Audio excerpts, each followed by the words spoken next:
So I think what I noticed is that a crisis or significant change in life or difficult periods makes people question or rethink their identity.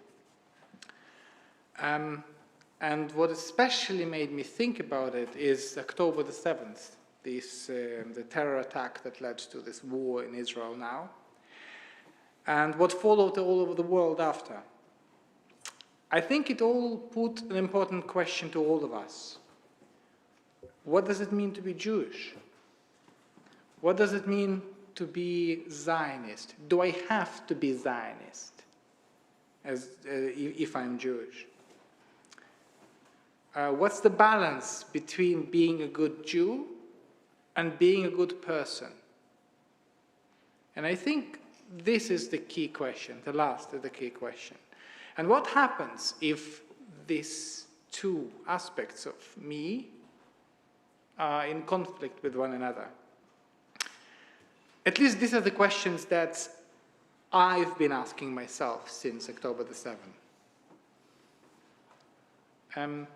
So there is a work of a Jewish ethics called Orchot Tzedikim, written by an anonymous author in Germany in the Middle Ages, roughly around the 15th century.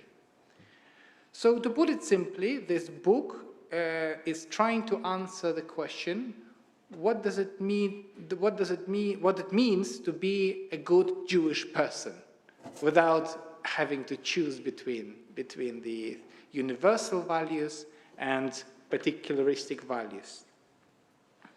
So chapter 2 of this work focuses on the concept of modesty, but not the modesty in the sense of is understood today within some very strict Jewish circles as just about how to dress and how not to dress. But modesty, how to live your life with modesty. So for example, it opens with this beautiful idea that says that it's not enough to be modest and humble in the times of need and trouble. You need to fight your inner arrogance all the time. In other words, the times of trouble force us to humble ourselves. They remind you that you are vulnerable. Of course you will be humble, or at least more modest than usual. So you need to, therefore it is the prosperous times that put you through a real test. It's also natural to unite against a common enemy, but it is not enough. A nation or a person should find something more than a fight against something or someone.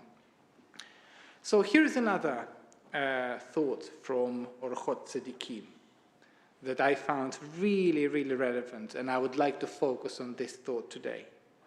So a person must conduct themselves in their dealings with people and in money matters with even greater care to their interest than the law demands. So beyond the letter of the law. And all their transactions with people should be with humility and gentleness. And the essence of modesty is that they should be humble before those who are in a lower position than they. Those from whom they never need to expect any favors and whom they don't fear. So it is the people who depend on you who you really need to be gentle with and which makes sense. So this book belongs to the section of the Jewish rabbinic literature that's called Musar, which comes from the word Masorah, tradition, but this is the body of ethical writings, building on biblical and rabbinic texts and focus on moral righteousness. So, and the name of this particular book, Orchot Tzedikim, means path of the righteous. So this is part of this genre of literature. So this 500-year-old text, I think, speaks to us today. There are 2 points in this passage that I found extremely relevant. one should conduct themselves with a greater care than the law demands you to. And one should be humble before those who are in a lower position than you or depend on you. So if it came to a point when a country need a lawyer to tell you that this country is a good country, it means that they haven't done something right. They should have done something differently. This text is saying that a threshold of law should be the lowest bar you can ever set for yourself. Your standard of behavior must be much, much higher than the law demands of you. One of my favorite verses in Tanakh comes from the book of Micah. Higid lecha adam matov, uma Adonai doresh mimcha. People will keep teaching you. People will tell you what they think is right, is good. But you should always focus on what God requires of you. It's not the letter of the law, but the spirit of the law that's most important. So a good example comes from my life and comes from my experience, is wearing seatbelts when you're in a car. And at some point it was the case in this country as well. People used to wear them not because it saves lives, but to avoid a fine. And that's a very wrong logic. And therefore, and this text comes to life, the bar of the law should be the lowest ever. It's not ethical to just to live your life according to the law. You should strive to be much, much higher. So the details of legal formalities can replace the essence of the law. And in the last months, we've been hearing news from different countries that an international law can be broken. And the other side tried to prove that it was not. So I wonder what the anonymous author of Orchot Tzedikim would say about this situation. I think that there must be a way of leading your life and leading your country in a way that takes greater care for their actions than the law demands, beyond the letter of the law. So let's look at the essence of the Torah portion, of the Torah section that we read today. So many people asked, why Torah gives so many details about what the Jewish sanctuary, the Mishkan, the mobile temple that we built in the desert looked like?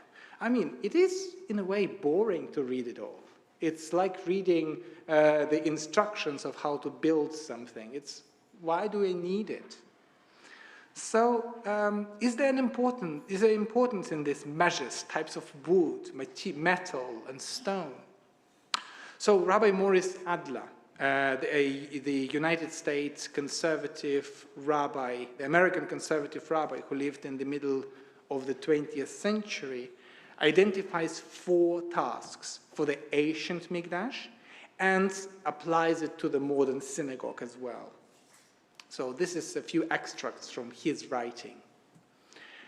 The first is to conserve, to guard against oblivion the great insights and concepts that have been developed by human beings through the ages.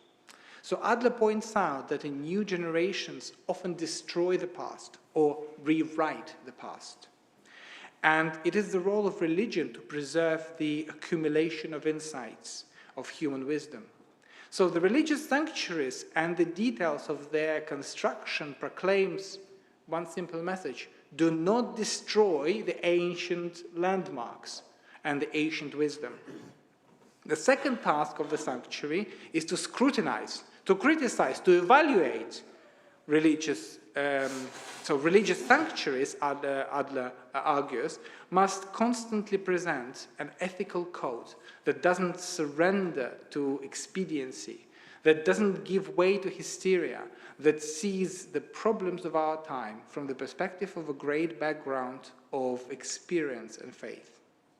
So the third function of the sanctuary is to enlarge the lives of people, So religion tells people, do not starve yourself by limiting yourself only to the struggle for the livelihood. Do not become the prisoner of your own ego. Well, we do not live by bread alone. There is something more than just function in life. We need beauty. We need culture. We need something else. And finally, this rabbi says that the Jewish sanctuary seeks to remind the Jewish community that what keeps Jews together is not common sorrow. It is not charity, not defense by but common history, common culture, and common hope. Remember, at that time of the story, Jewish people just escaped slavery. And it is very easy to unite against this, against the Egyptians, against the slave masters. And therefore, by giving something positive, giving the law, giving the educational system, giving the sanctuary, it gives something positive to people to unite around. So what can we learn from these insights, and how can we apply it to our lives? First, I think we might decide that we should know our history and stop people from rewriting it. Experience is important and should never be ignored, however difficult the past is. You should not try to start everything from beginning, from scratch, because most likely you will make the same mistakes and your predecessors made in the past. Second, the very fact that the details of the Mishkan's construction plan were given means that one should ask questions. Why they are given? And this is just as simple as that. And we should scrutinize, we should be critical towards everything we read and everything we experience. Third, life is more than just a struggle, and there is more to life than a fight for survival. And the last, we should not be defined by something we are not. We should always find a positive reason to do what we do. Therefore, the way we look at the way we look and the way our sanctuaries look must reflect who we are. So we must mean what we say and say what we mean. So let's look at our sanctuary that this synagogue decided to build. It was opened in 1991. So what does it represent? This our sanctuary. We call it sanctuary, the Mikdash. So from the outside, the portico and the facade of the synagogue looks like an integral part of London. Many people who try to find the synagogue, if it was not for the sign that says synagogue, they would not know that it would be a synagogue. And I find it meaningful. I find it important. The architecture of this building has a built-in message. We should be part of our society. We should not strive to be different, to be visibly and noticeably different. We should not separate ourselves from the area, from the society we live in. So inside the synagogue, it's clearly Jewish. What does it mean to be in such a beautiful space surrounded by Jerusalem stone today? Today, in this time.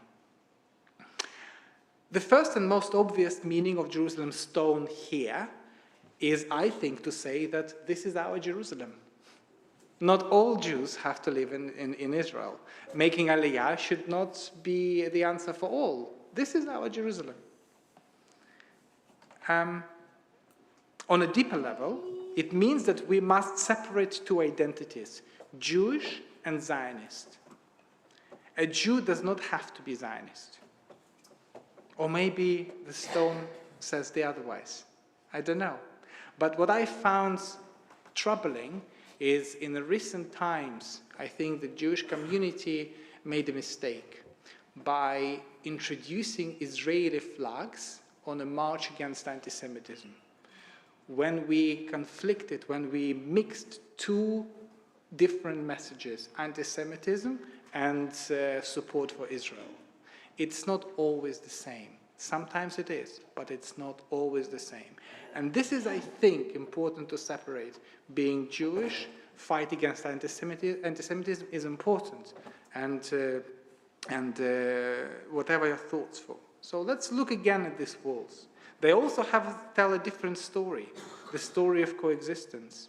When the synagogue decided to build this building at the end of the 80s, they agreed that these walls should be built by a team of stonemasons, half of whom were Israelis and another half Palestinians. This synagogue is built on the idea of coexistence.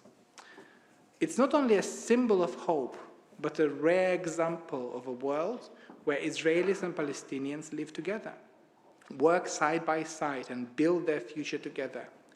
And I would go even further and say that one cannot live in peace without the other. Living and working together side by side, be it one state, two states, doesn't matter, is the only way of a peaceful future. So what does it mean to be a good person and to be a good Jew? So I want to believe that you can be a good person because you're a good Jew. And you can be a good Jew, but it's only possible if you are a good person. Shabbat Shalom.